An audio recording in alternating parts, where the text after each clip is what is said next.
What's going on, guys? It's your boy Ronin, and today what we've got for you, we've got a video showcasing how my squad and I got through this week's Grandmaster, which is the Heist Battlegrounds on Europa. For those who've never done this Grandmaster before, it can be a little challenging, but don't worry, we've got you guys covered.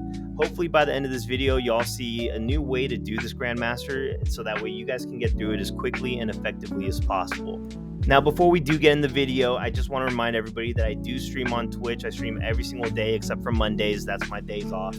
What we do as much PvE help as possible on the stream. So if you guys ever need help with any Grandmasters, raids, Master Challenges, exotic missions, always feel free to swing by. I'm going to have the links to my Twitch in the video description below, as well as the links to my boy Questions Twitch in the video descriptions below. So that way, if you guys want, please feel free, drop us a follow, come hang out with us, and we look forward to seeing you guys there.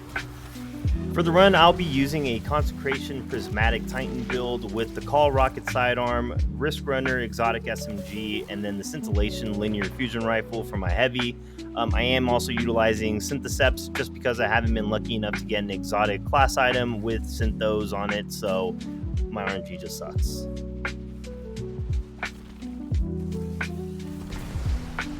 As you guys can see, my boy Questions is also running a Consecration Prismatic Titan build. He is using the exotic sniper Izanagi's Burden, the rocket sidearm Indebted Kindness, and then he is also using a Slammer Adept Sword with Cold Steel and Eager Edge. For his exotic armor piece, he is using the Titan class armor mark that does have Synthoceps and Heart of Inmost Light. Last but not least, we've got my boy Lazy, who's running out here with a Blast Furnace Pulse Rifle, the new exotic auto rifle Choir of One, as well as a Scintillation Heavy Linear Fusion Rifle. For his exotic armor piece, he is using Getaway Artist. However, he is not using the traditional Getaway Artist build on Prismatic Warlock. He is utilizing one that is a little bit different, so you'll see it on the top left of your screen. So as you guys saw at the beginning of the GM, we didn't kill any of the ads that were in the opening area. We just run through a path on the left side to kind of run through everything and avoid the death beams. I did only consecrate there at the end because Questions did fly straight through the middle because he had an Eager Edge sword. But typically there's only going to be one knight that's going to be the entrance of that hive structure that we ran through, and then one on the opposite end and just right in front of the Clovis Bray facility entrance. As long as you have something to either suspend, blind, or make everybody invis, it's very easy to just run straight through and avoid all the ads, so it's quick and easy. Once inside the facility, the main thing that we're just doing is popping our prismatic and then consecrating everything. There are 3 anti-barriers, so you just want to make sure you kill all 3 of them, and once you do, you're well on your way.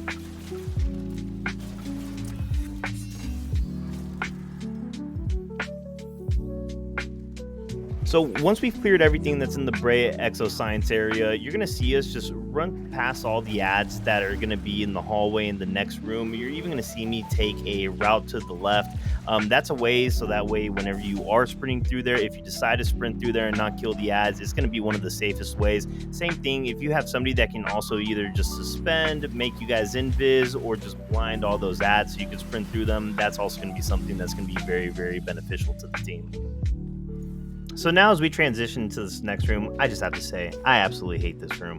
What we do is each person splits off and takes care of a different champion. So there's 3 anti-barriers and there's 1 unstoppable. So typically what will happen is Questions will go all the way to the back of the room to handle the unstoppable that's there, while Lazy will take care of the anti-barrier that's going to be on the stage, and I take care of the 2 anti-barriers on the bottom left. The reason why I hate this room is because every now and then the Synthos will proc and you can one-shot both anti-barriers. Occasionally something will happen where you'll do the consecration, they'll only be half, or you'll just completely miss and struggle like I did. But what we do is we split off, we take care of our champions. Once you're done with killing your champion, then you'll either go and help another member of your fire team out with their champions, and then clear out all the ads so that way the gate will open and we can go to the next room. In this next transition, you guys are actually going to see Questions kind of go off in front of Lazy and I. What he's doing is he's handling the 2 unstoppables that are going to be down on the lower bridge before you make it to the lower platforms to make it into that final room where Clovis Bray's giant exo head is. So he's handling those 2 unstops. While he's there, Lazy and I are going to be taking care of the anti-barrier on top, as well as taking care of the 2 snipers that are going to potentially be taking shots down at Questions. So we just kind of want to make sure we take care of that champion as quickly as possible. Typically, I do have a suspend nade and a melee charge to just suspend and then consecrate the anti-barrier and those ads that are right there in front of us. Unfortunately, I didn't have that this time, so Lazy and I just gunned them down, and then we took care of the 2 snipers. Once we make it down to the lower platforms, at that point, it's going to be the same premise as when we first entered the Clovis Spray facility. We just want to do everything possible to first concentrate on that Death Tongues, the Acolyte that runs towards the altar. The reason why is because, as you guys know, if he does reach that altar, it takes away your melee and grenade ability, so that way even if you prop Prismatic, you can't use Consecration, you can't use the Suspend Nade. So we just do our best to concentrate on that Death Tongue, take care of all the champions and all the ads, so that way we can just move through the lower levels as quickly as possible, and then make it into the giant room where we have Clovis Spray's giant head in. Beware of lasers. Do not touch the lasers. They will kill you. Also, beware of your own fire team. They will push you into the lasers and kill you. So, if you have that one friend, and I know you know who I'm talking about, that likes to get freaky in the GMs, hey, make sure they don't stand behind you and push you. This very next room, it's very cut and dry. It's the same thing as everything, especially with the Titan. You're going to want to go ahead, pop your Prismatic, and go ahead and consecrate everything. In this part, I had to kind of stick behind in order to take care and res Lazy. But typically what we do try to do is we kind of split the room. Questions kind of goes off to the right, I go off to the left. There's enough ad density here that if one Prismatic Titan pops, they can clear the whole room. So Questions does a really good job to kind of handle everything, and I just kind of get to look pretty and concentrate, a thing or two here and there.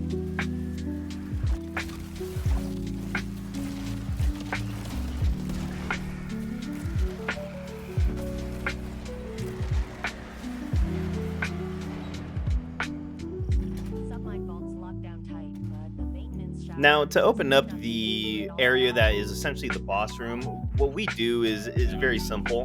The first person that makes it down the giant chute will immediately head to the right, where they'll pick up the node and kill the 3 ads that are over there, which is way easier than going to the node to the left. The second person immediately jumps up to the very top to grab the node that's there, which in this case you'll see me go up there. I'll grab the node and immediately shoot down the locks. And Lazy's taking care of the ads, so that way whenever Questions does travel back with the node, he's not getting bombarded by fire. He's taking his time shooting the locks, so that way we're opening up the boss area. So I actually do enjoy this boss fight just because you can be very active, but immediately the first thing that you're going to want to do is the moment that the encounter starts, even if you don't have your super, the moment that somebody interacts with that center console, everybody will have their super. So first thing that you're going to want to do is you're going to want to pop your super and hit the boss. This is where then we're going to be hitting it with our scintillations. Lazy and I, Questions will be using his Izanagi's Burden, but we're doing whatever it takes to pretty much push the boss through his first phase, so that way we can get into the second phase where you'll see me pop Prismatic, and I'm running around, I'm killing as many ads as possible, I'm consecrating, so that way I'm creating orbs for Questions, so that way he can get his super back, and Questions is essentially doing the same thing. He's popping his consecration, generating as many orbs as possible, and so is Lazy, so that way whenever we do take it to that second phase, everybody has their super. When you will see us immediately when it starts, we're going to go ahead, pop our supers, and then we're going to shoot it with our heavy, so that way we get through it as quickly as possible. So all in all, ladies and gentlemen, that is the Grandmaster. That is how we run it. Now, as I said, the purpose of this video was to make sure that we showed you guys how we did everything as quickly and efficiently as possible. So that way when you're playing with you and your friends, you guys can do it as quickly and efficiently as possible. So that way you guys can get as much loot as possible, get the rolls that you guys want, farm for exotic armor. That's how I think is the best way I can give back to the Destiny community. Now, if you guys see, this run that we did was stacked. We did complete it in 8 minutes and 26 seconds, if I believe. We do carries where our carries are averaging around 10 minutes, maybe even like in the low 9 minutes. So to do this, to do carries and be hitting the top, 10 speeds of this GM, even though yes, the week is early, we're probably going to get beat time wise later on in the week. It's pretty dope. So hopefully this video helps you guys out, and like I said, if you guys enjoy it, make sure you guys hit the bell, subscribe, and hope to see you guys on the channel when I'm streaming. So take it easy.